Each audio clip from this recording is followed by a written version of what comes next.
就嚟56歲㗎啦。咁我如果再唔搞咧，我只會向下走咯。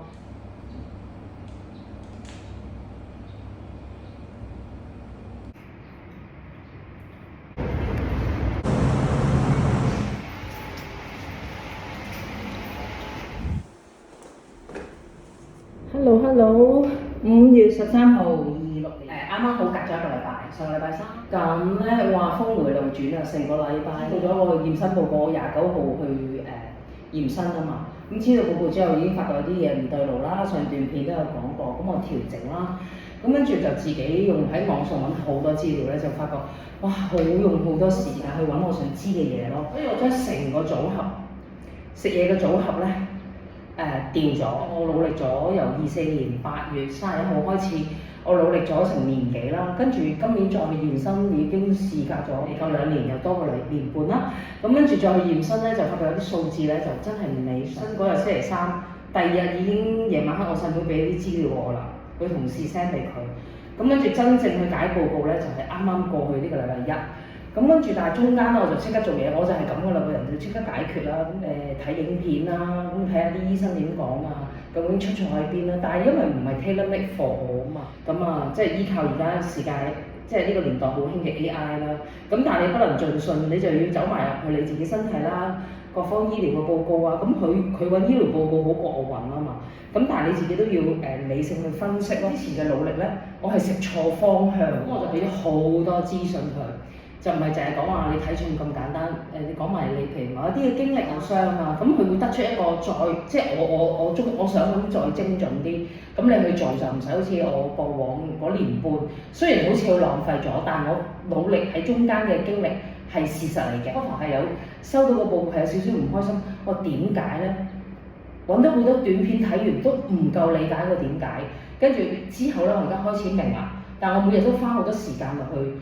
記載啦，又要做啦，咁改咗個幾星期咧，有啲好特別嘅唔同反應咧，係我過往好少會發生喺我身上。咁我有梗係又去問下佢點解啦，咁佢就會揾到一啲嗰啲名稱我都未聽過嘅，即係人體裏面構造反映個狀態出嚟。咁我就好似學嘢，好似返學咁啊變咗。咁但係我係覺得開心嘅，得出跟住就係等時間嘛。咁你就要去做啦。咁我就即刻實行嘅所有嘢都。所以呢個禮拜好好玩啦。咁一陣間我練習嘅流程裏面，我都會有啲改變，想改變嗰個數字咧。咁我係需要一啲食物去幫我。咁之前咧就揀錯方向，以為自己瘦，咁所以揀錯方向。但係而家知，咁咧就已經知道將之前嗰樣嘢減，呢度又加翻多啲。加下減啊，加下減啊！我用玩嚟形容，我唔想咁大壓力啦。咁因為咁我係愛嚟面對我而家嚟緊就嚟56歲㗎啦。咁我如果再唔搞咧，我只會向下走咯，理智啲或者再勤力啲去尋找多方面嘅去幫。第11次咧就同大家分享到呢度。咁而家咧我就要真係又係迷落去享受下嗰啲去溝通同埋幫我未來行得更遠，就係咁啦。記錄埋咧，不過咧我自己就唔會完全100%信晒個 AI，我只係揾佢幫我揾資料，我會快好多，就唔使慢中唔知去邊度。原來只係個次序啊，或者個量呢度多啲，嗰度少啲，咁樣其實影響唔會好多。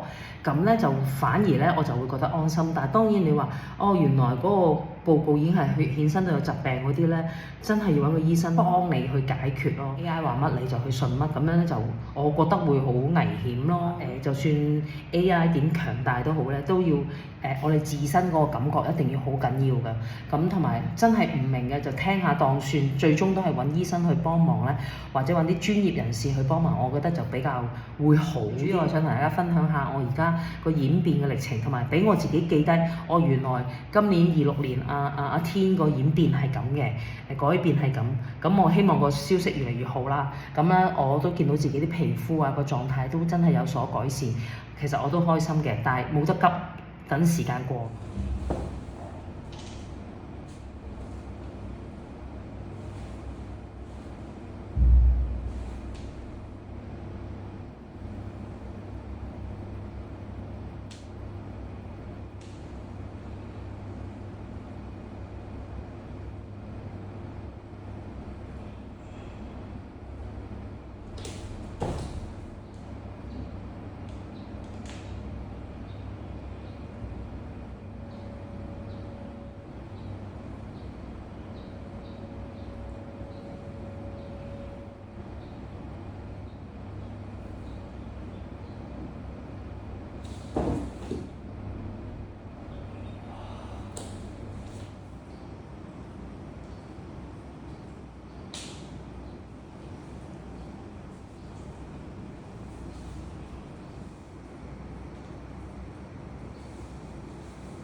鐘啦。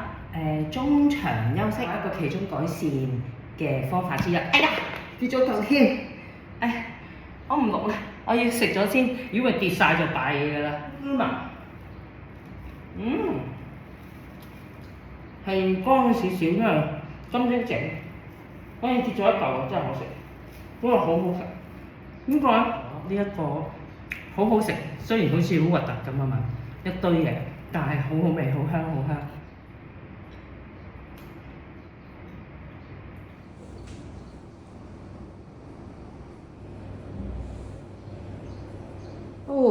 差唔多啦，2:20啦。中間有啲地方咧，我抑壓住自己咧，唔可以再學呢個性格咧，就又係扯住佢，就會出現反後果。其實呢番説話係我同自己講咁啦。咁喺呢度同大家講聲拜拜先啦，第11次，咁啊第12次再見大家。